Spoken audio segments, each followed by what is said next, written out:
think a lot of people don't realise what exactly is involved. The punter comes into the pub and sees the band are about ready to play, watches them do their set over an hour or so, 2 hours maybe, and assumes that that's all there is to it. It's a lot harder than just playing the music. The music's the easy part. The hardest part is getting to the gigs, setting the stuff and taking it down. Well, there's a lot of equipment to set up initially. It takes quite a long time to get everything in. Everything's quite heavy. We put on a show and we try to give you that feeling that you're at Wembley, you feel like you are, you've got the lights, the smoke. That's the whole idea of Untamed. It's an arena gig, and the same excitement as an arena gig as well. It's all for rock and roll.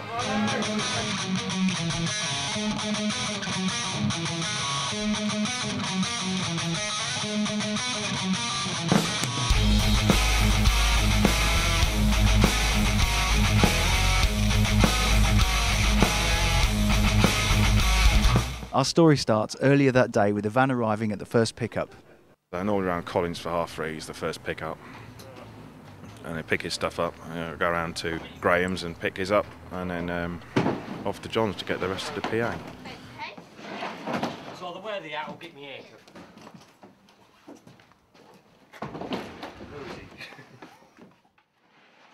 I'm normally third up, which is where the PA is kept. And so it normally takes 3 or 4 of us to get all that loaded up. There's a lot of kit there, so it requires a lot of hands.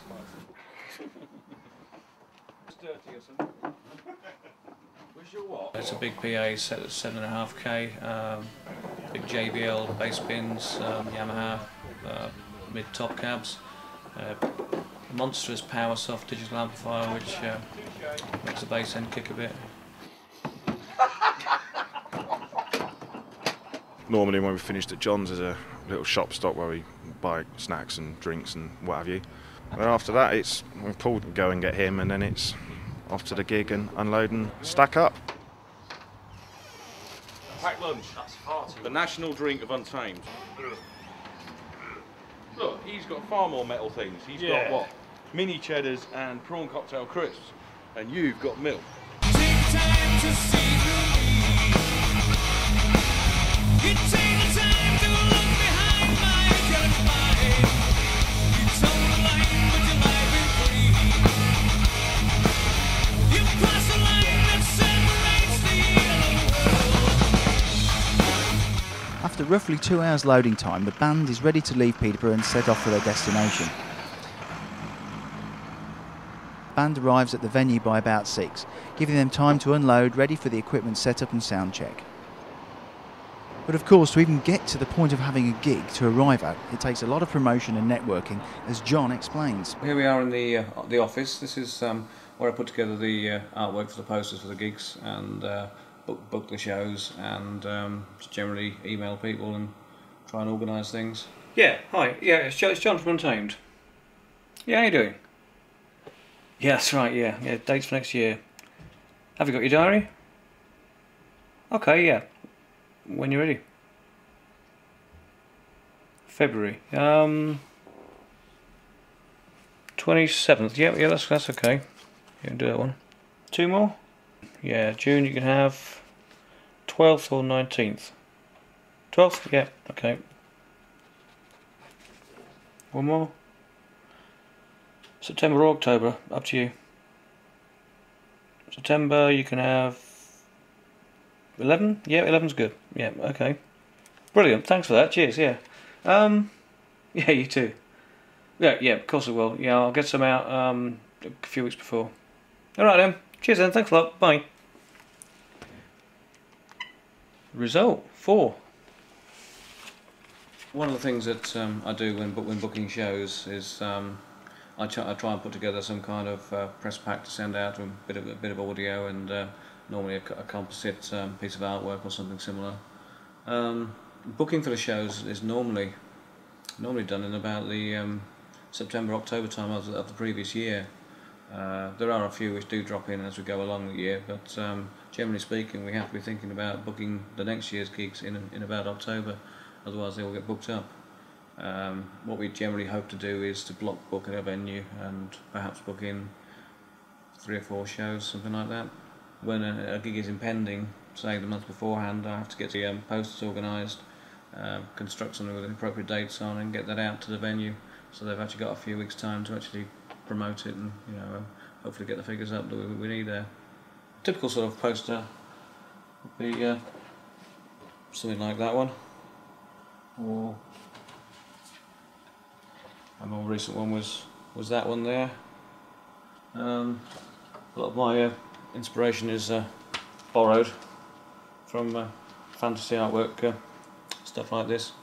A very important part of the publicity is actually going around all of the major music forums and spamming them with suitable posters and reminders that we're actually playing at these venues on the impending dates, just to publicise the event more thoroughly. That's always quite fun actually. I thoroughly enjoy winding everybody up with the spam. There's a dead body in here. As the band arrives, the work is only just beginning as they go about unloading and making sure that all the equipment and instruments have arrived intact. The PA is really my baby, so it's band owned, but I put it together. Just generally repair equipment if it goes duff, or create things if needed. Right, well this is the workshop come storeroom for the gear. This is where I do all the band repairs. I've got a hi-fi and stuff in here, so I can actually listen to the music while I'm doing it. Promo posters we did for the 2 albums, Nature's Messiah and Sanity Bound. And this is the equipment store. This is where it all lives. Amplifier racks, all your mic leads, mixing desks, coffin. Got the full lighting rig in it. All the speakers, wedge monitors, and all the merchandise. So it's all in here ready to go. Basically the van backs up and door opens and in it goes. It's quite a well-oiled machine now.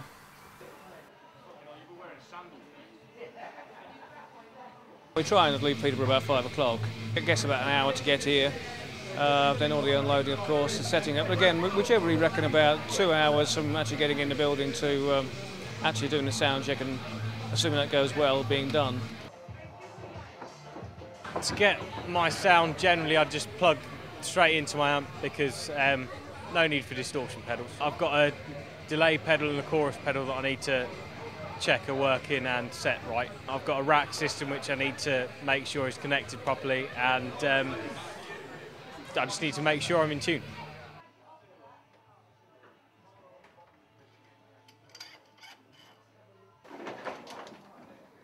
It's very important to make sure everything is set up correctly. Tonight I think I'm using about 13 different parts for the kit.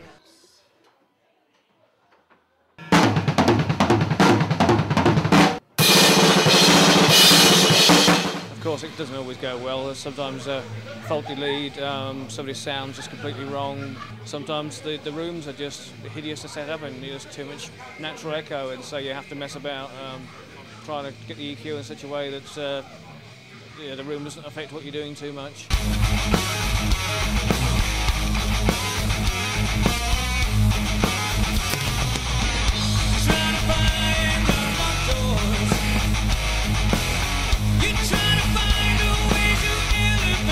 Setting up for an Untamed gig, it's a long day for us, but it's worth it and we love it.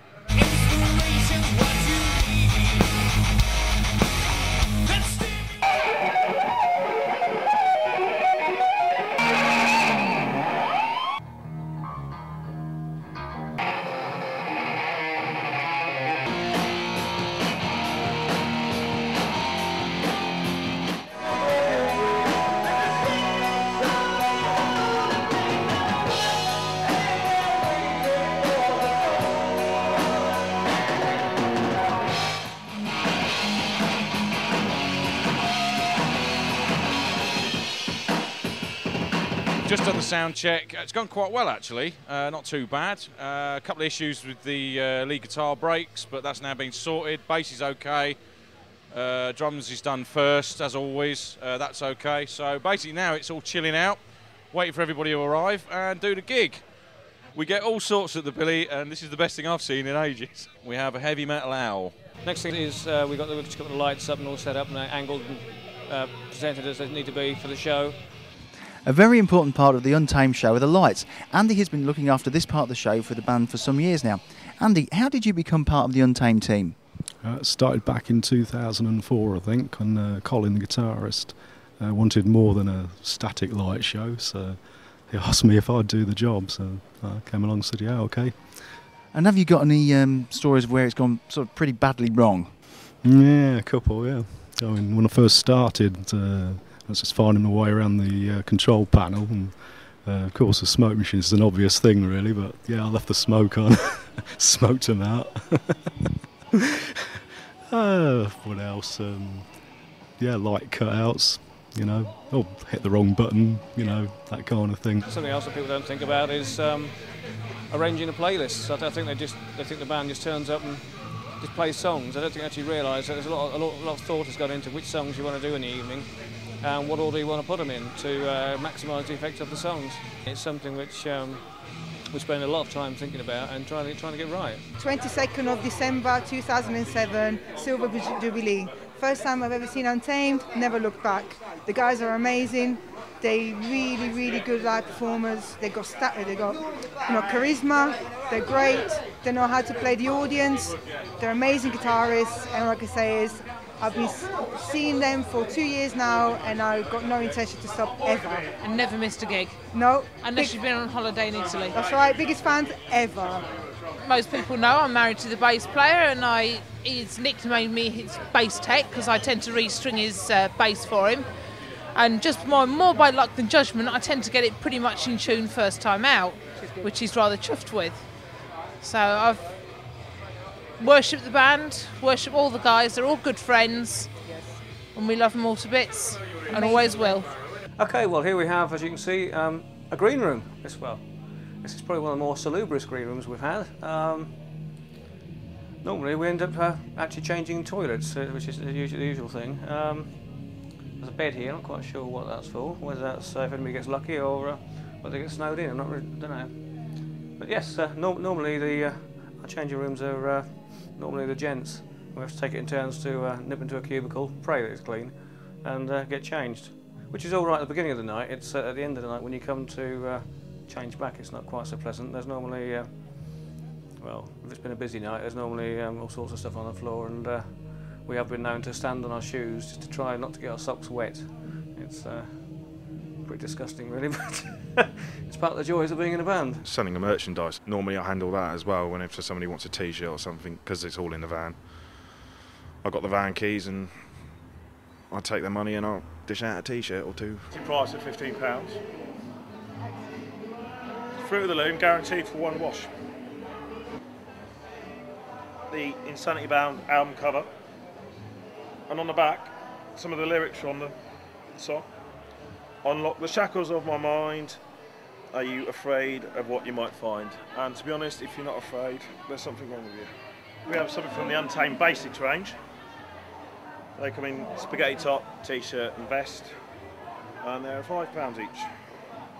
And they just have the logo and the email address on them. It's amazing. They've been hawking the t-shirts and what have you around for probably a couple of years now, and we still sell stuff at venues we go to all the time. They sell the odd bit online as well.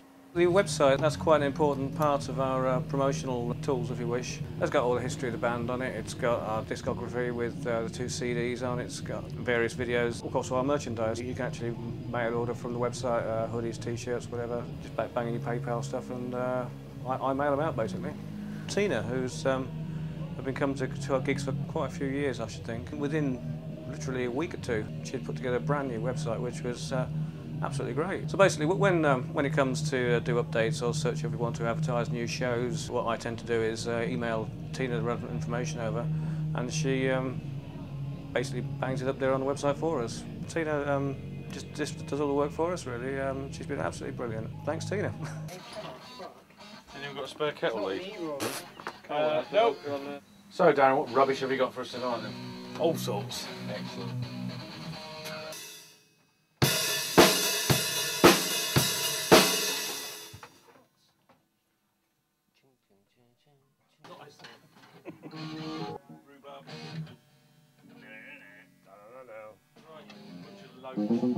Oh, there's one before. We should do something with that as well. That should be another song. Keep up, Grandad.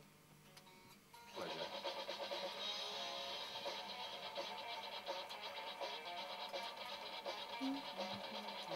I reckon the one previous to that, we should still do something with that because that is a nice tune.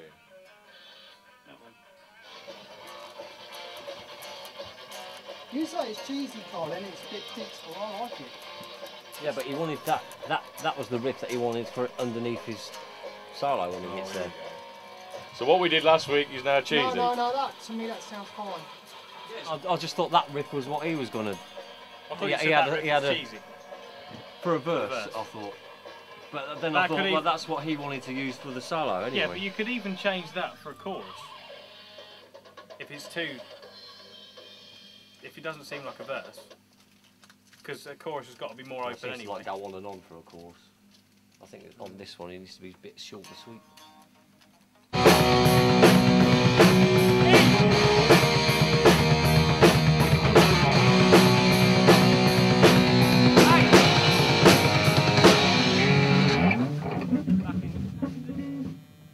I like the idea, but I'd choose a bit. Well, yeah, and I'd also choose a bit more meaningful note. Hanging on those notes too long makes it lose a bit. I think you're on picking up the wrong track here. You need the sort of like the Testament. You sound dun dun dun dun dun dun dun dun dun dun dun dun, that sort of thing. Not sitting there on open chords because it just sounds wishy washy.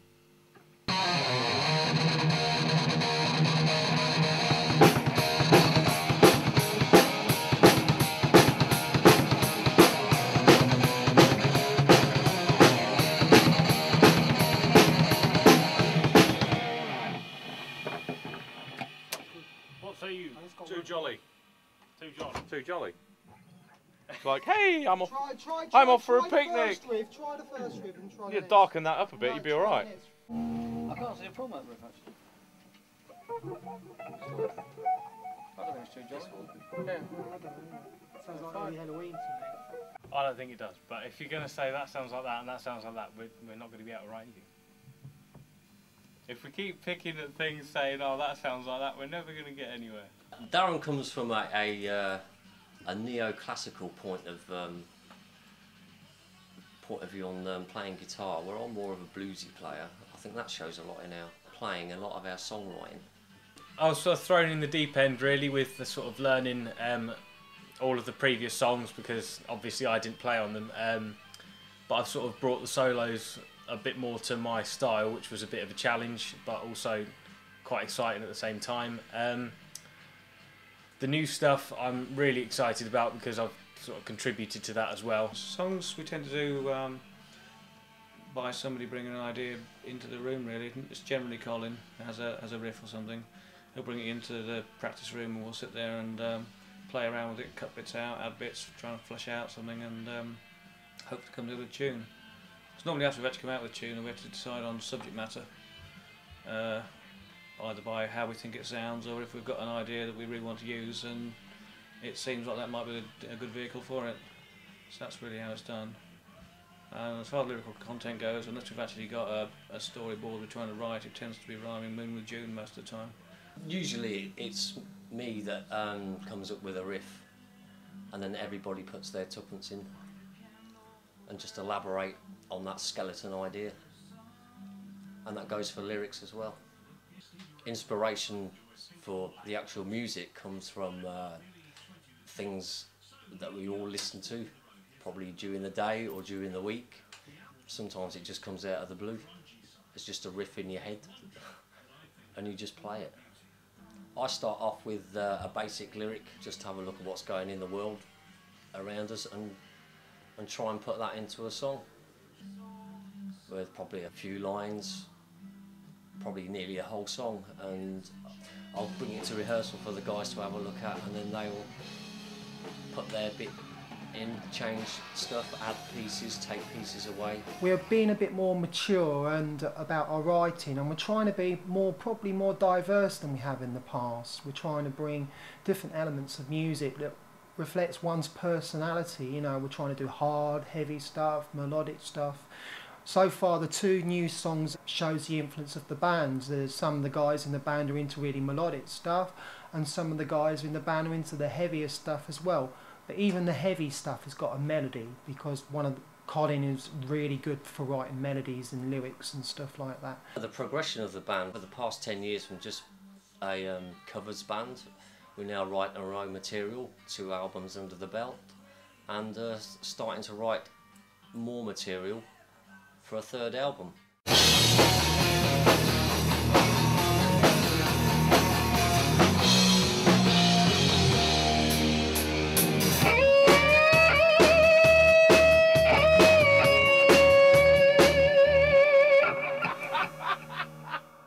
Darren, you got to tune up. That was awful.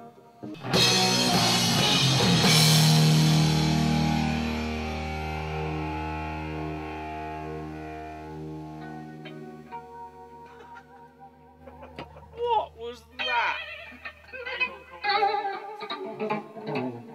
Anyone find some Indian enlightenment? Nice save. Nice save, Hey? Nice save. Well, this is the calm before the storm, about another hour and a half to go on. And all we're doing now is just waiting. I hate this bit. We just want to get out there and play. Plenty of drinking time. This is what it's all about. A few beers, a good gig, great crowd.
Keep it live, keep it metal.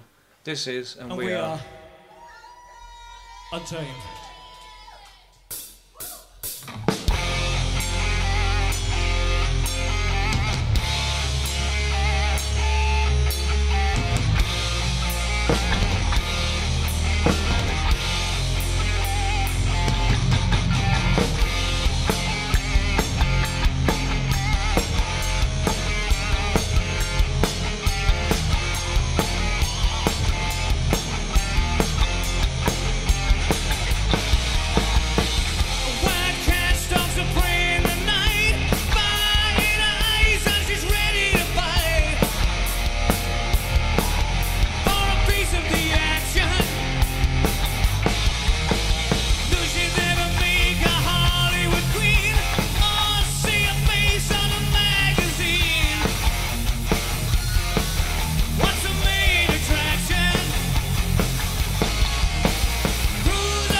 It's a long old show, but I think it went really well.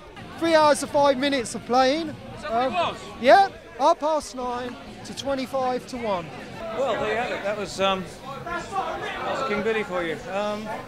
Fun place. I think the preparation pays off when you do a gig like that, and you get the crowd involved. You know, it really makes it all worthwhile. And that's why we do it. The guys play the blinder as always. Everybody's got their bit to play, and they just did a great job. Can't ask more than that, can you? I'm just going to go and have a few words with the audience, if you'd like to follow me. Hang on a sec. Ash, what did you think of tonight then, mate? Fucking awesome. What do I think of the gig? It's my birthday gig and it rocks as usual. And Untamed rocked my world for 8 years and I wouldn't be without them. So thank you. What a fucking gig. Awesome gigs, yeah, no worries. It's excellent. Brilliant night. We never fail at the King Billy, Rob. It's Never fails. You never fail anywhere, man. Fabulous gig tonight. Guys were absolutely rocking, bursting eardrums. Everyone had a great time. Rock on.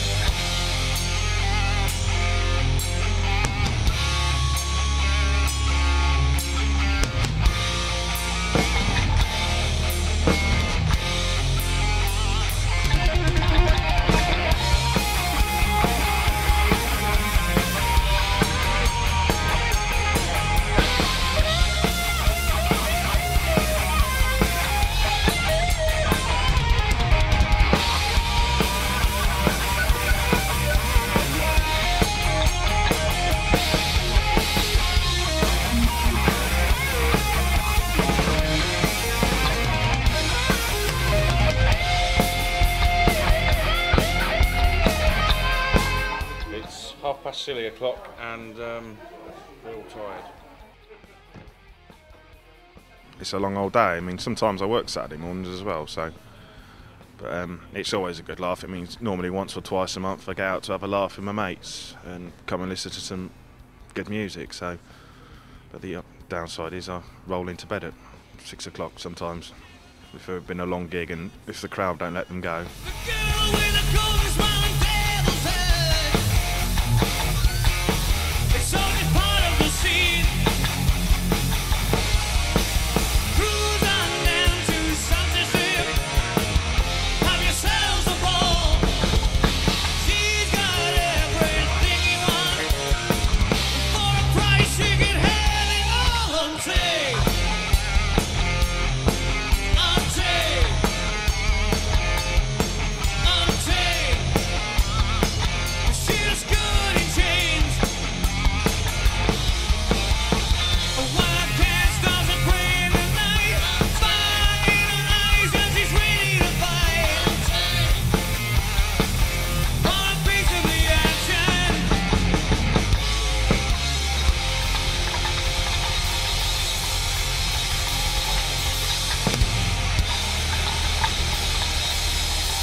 And we're going home.